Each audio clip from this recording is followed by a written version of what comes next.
మంచిగా అన్ని వనరులు సమకూర్చిన వారు ఆ మాటలు లేదని వారంతా చూసి దేవుడు సంతాప ఏడ్చాడు. అయినా ఇంకా ఇది ఇంద్రేమో అని బాధపడి ఇంకా ప్రజలను అభివృద్ధి చేశాడు. వారు ఇశ్రాయేలు జనాంగం. ఆ జనాంగం మీద మోషేని ఆయన మధ్యవర్తిగా, మనకి దేవుని సేవకుడు ఎలాగూ మధ్యవర్తిగా దేవునికి మనకు మధ్య ఏ విధంగా మధ్యవర్తి ఉన్నాడో వాళ్ళకు కూడా మోషేని ఏర్పాటు చేశాడు. మోషేని ఏర్పాటు చేసిన ఇశ్రాయేలు జనాంగం మాటిల్లా. అయితే ఇంకా ఇంటారేమో అని ప్రజలు కూడా ఇంకా వాళ్ళ నుండి మళ్ళీ న్యాయాధిపతులను కూడా దేవుడు ఏర్పాటు చేశాడు. న్యాయాధిపతులను ఏర్పాటు చేసినప్పుడు దేవుడు ఒక మాట చెప్పాడు, నా మాట విని ఎవరైతే నా యందు భయభక్తులు కలిగి ఉంటారో వారిని ఎప్పుడు, ఒక ఇశ్రాయేలు జనాంగమే కాదు ప్రతి ఒక్కరిని దేవుడు ఆశీర్వదిస్తాడు, దీవిస్తాడు, వాళ్ళని నిలబెడతాడు. వారిని ఏ విధమైనా సరే దేవుడు నిలబెడతాడు. ఆయన అది మనకి వాగ్దానం ఇచ్చాడు. వాగ్దానం ఇచ్చిన ప్రకారం నిలబెడతాడు. అయితే వీళ్ళు నేనే దేవుణ్ణి, నేను తప్ప వేరొక దేవుడిని ఎవరిని మీరు పూజించుకోండి, ఎవరి జోలికి మీరు పోవద్దు, నేనున్నాను, మీకు కావాల్సింది ఏదో నేను ఇస్తా, నన్ను అడగండి అని చెప్పి ఇశ్రాయేలు జనాంగానికి ఆయన వాగ్దానం చేసిన వీళ్ళు వెనుకోకుండా న్యాయాధిపతులు 2వ గ్రంథం 13వ అధ్యాయంలో అస్తారోతును పూజించి మళ్ళీ దేవతలనే పూజిస్తున్నారు. వీళ్ళు ఎన్నిసార్లు చెప్పినా మళ్ళీ దేవతలనే పూజిస్తున్నారు. అయినా మనకి ఆ కాలమున యెహోవా, ఇప్పుడు మనకి ఇచ్చిన అంశం ఏంటంటే ఆ కాలమున యెహోవా వారి వరకు ఈ న్యాయాధిపతులు కూడా దేవుడే పుట్టించాడు. న్యాయాధిపతులు ఎంతమంది అని లెక్కలేదు. అయితే ఫస్ట్గా ఒత్నీయేలుని న్యాయాధిపతిగా చేశాడు దేవుడు. ఆయన పరిపాలించాడు. ఇంకా సమూయేలుని,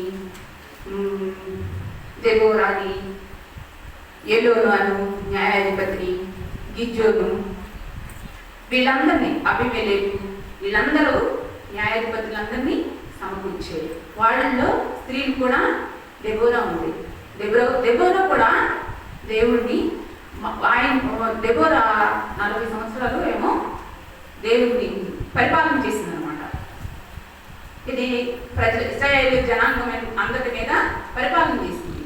చేసినా కానీ ఇశ్రాయేలు జనాంగం అప్పుడు కూడా దేవుడి దృష్టికి న్యాయం చేయలేదు. అయినా దేవుడు పశ్చాత్తాపం మళ్ళీ వాళ్ళని రక్షించాడు. అయితే దేవుని కొరకు వాళ్ళు ఏర్పాటు చేసిన, దేవుడే ఏర్పాటు చేసిన వాళ్ళ మాట కూడా ఇశ్రాయేలు ఏనట్లా, మనకు మధ్యవర్తిగా పంపించిన సేవకుని మాట కూడా మనం వింటలా. అయితే చూడండి, బైబిల్ గ్రంథంలో లూకా సువార్త 19వ అధ్యాయం మొదటి వచనం చూడండి. ఆయన సంచరించుచు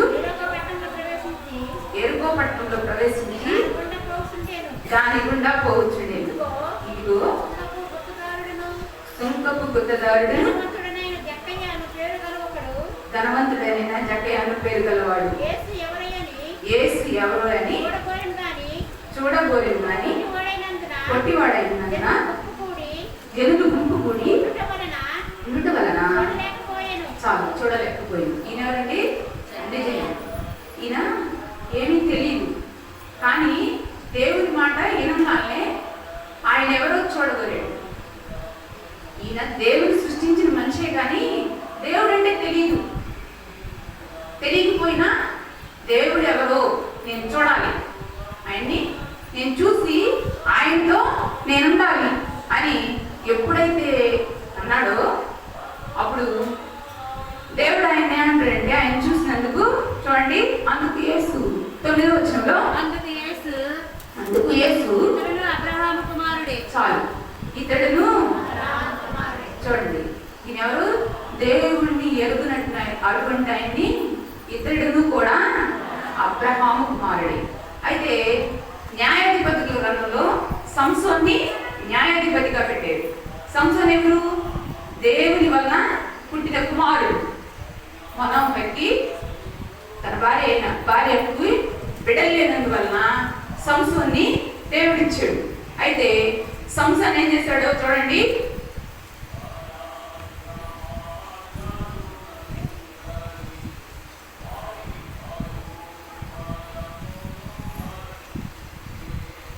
న్యాయాధిపతులు 11వ అధ్యాయం 16-20. యెహోవా దూత ఒక నిమిషం ఆగమ్మా.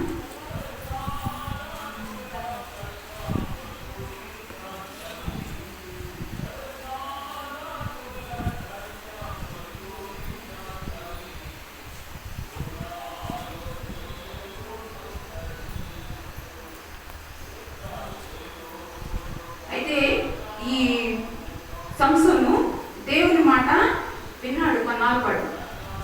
దేవునితో ఉన్నంత వరకు దేవుడు సంసోన్ని వదిలిపెట్టాలి. దేవుని అన్ని విషయాల్లో జయాన్ని ఇచ్చాడు.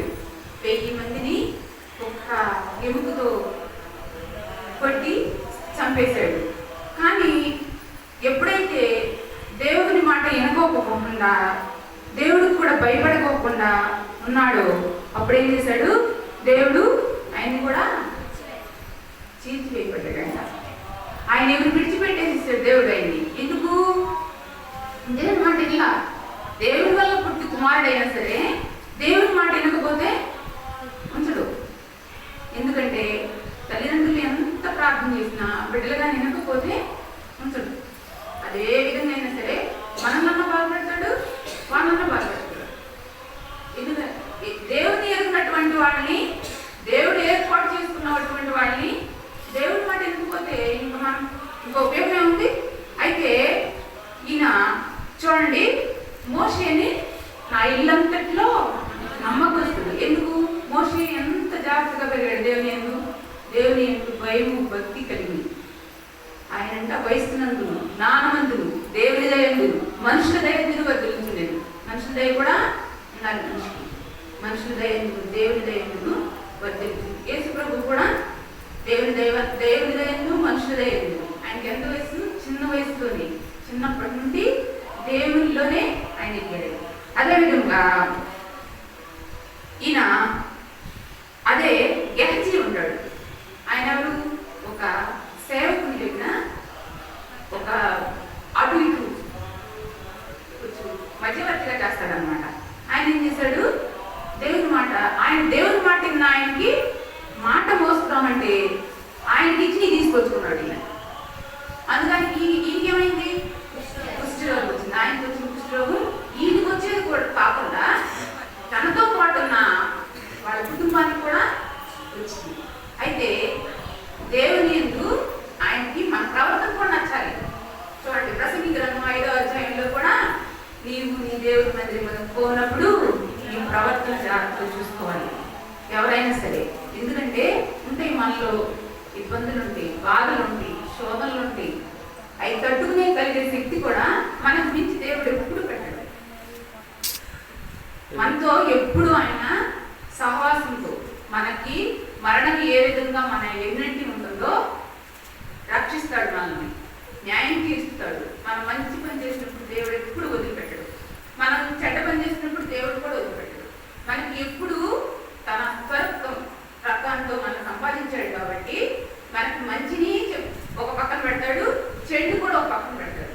అదేవిధంగా పరలోక రాజ్యం పెట్టాడు, నరలోక రాజ్యాన్ని పెట్టాడు. మంచి చెడులు ఏ విధంగా మనకి ఆయన ఇచ్చాడో ఈ కూడా అదే విధంగా ఇచ్చాడు. కానీ మనం మంచి జోలికే, ఎందుకంటే మనకు సాధ్యమైనంత వృత్తి అంటే అంత మంచిగా ఉంటామని దేవుడిని యూదాయేసుకైతే ఏం చేశాడు? తన అమ్మటనే ఉన్నాడు, యేసయ్య అమ్మటనే ఉంటాడు. యేసయ్యను అసలు వదిలిపెట్ల. యేసయ్యను ఏం చేస్తున్నాడో దేవుడికి తెలుసు.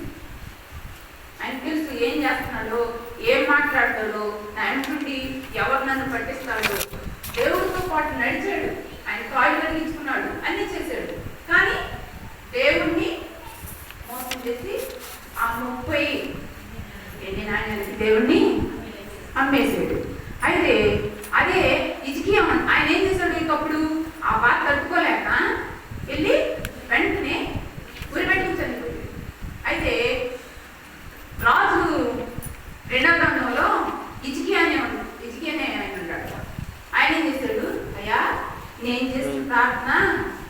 నీకు వినబడింది, నేను చేసిన నా ప్రవర్తన అంతా నీకు తెలుసు, నీ చిత్తమైతే నన్ను రక్షించు, నన్ను కాపాడు, నాకు న్యాయం తీర్చు అని మళ్ళీ ప్రార్థన చేశాడు. దేవుడు వెంటనే ఏం చేశాడు, మళ్ళీ 15 సంవత్సరాలు ఆయుష్ ఇచ్చాడు. ఏంటంటే ఎప్పుడైనా సరే దేవుడిని నమ్ముతున్న బిడ్డలకి ఎన్ని శోధనలు వచ్చినా, ఎన్ని ఇబ్బందులు వచ్చినా, ఎన్ని బాధలు వచ్చినా అది దేవుడు మాత్రం వదిలిపెట్టడు. మంచికి వదిలిపెట్టడు, చెడుకు కూడా వదిలిపెట్టడు. నా సిలువను మోస్తుంది ప్రతి క్షణం, అంటే ప్రతిరోజు కాదు, ప్రతి దినం మనకు సమయం ఉన్నప్పుడల్లా దేవుడిని చూపించడమే మనకి రక్షణ. అయితే ఒకటి దేవునితో నడిచేటప్పుడు చాలా ఒడిదుడుకులు వస్తాయి, కోపం వస్తుంది, బాధ వస్తుంది, ఇబ్బంది వస్తుంది, మాట్లాడటం.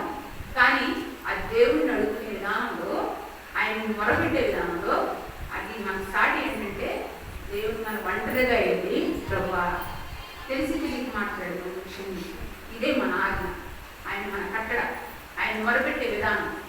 అంతేగాని ఇంకా ఏమి మనం ఎవరికి చెప్పినా మనం బాధ తీసుకో, ఎక్కడ కూర్చున్నా మనకి బాధలు తీరవు. ఇది దేవుడి వల్లనే కలిగేది కాబట్టి దేవుని భయభక్తులు కలిగి ప్రతిరోజు, ఇప్పుడే కాదు, ఈ స్థిర ధ్యానాలే కాకుండా ప్రతి క్షణం ఆయన శిలువను మోస్తానే, ఆయన వెంబడించి, ఆయన కొరకు మనం వెతికి, ఆయన వైపు తిరిగి మనందరం ఆయన స్థితించే బాధ్యత మనకు దయచేయాలని దేవుని నామం అడుగుతూ ఈ కొద్ది మాటలు